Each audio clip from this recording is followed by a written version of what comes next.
Доброго дня, уважаемые подписчики нашей группы. Приехал друг. Ну как приехал? Позвонил сначала, да? Мне-то друзья звонят только когда у них не все хорошо, к сожалению. Так вот, есть у него проблема. Попросил прокатиться. Ну, по шуму мы уж не будем там с вами. Кататься. Один боится кататься. А я сказал, дальше не поедем. Вот, давай, продемонстрируй что-то. Ну явно, с чем проблема? С тормозами, да? Потому что тормоза лазили, ребята. Тормоза лазили. С тормозами проблема. Уверены, что проблема не в тормозах. Сейчас сполоснем машину.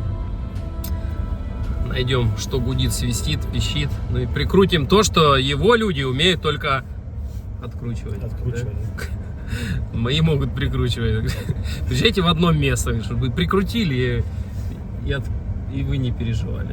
Не подвергали других участников дорожного движения опасности на наших омских дорогах. Да?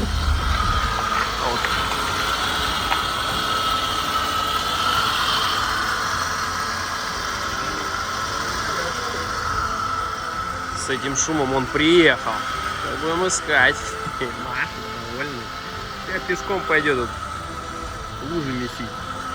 Ну вот другое дело.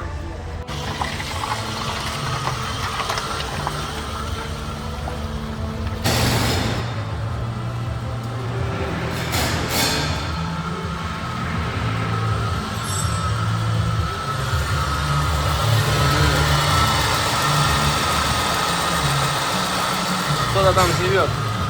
Сейчас мы увидим, как диагностируется шум правильно фонендоскопом. Берем специально обученного механика автокомплекса «Реактор». Берем ушки и слушаем, где вы ездили по воде, по лужам и что вывели из строя. Чтобы было слышно, мы сейчас возьмем ухо одно к наушнику, да, вот так вот. Давайте попробуем, может быть. Стоп. Ага, давайте. Ну, возможно. Хотя мы можем вот так сделать, давайте. Опа. Да. Амплитуда чуть меньше, ну. Сейчас заменим. Уже у нас тут стучит при торможении. Да, в принципе, наверное, бы еще походил, но ездил человек-то в долг, да, мам? Да. Ну да. И еще шароблок, да, у нас? Шароблок. И шароблок у нас стучит. Ну, все поменяем.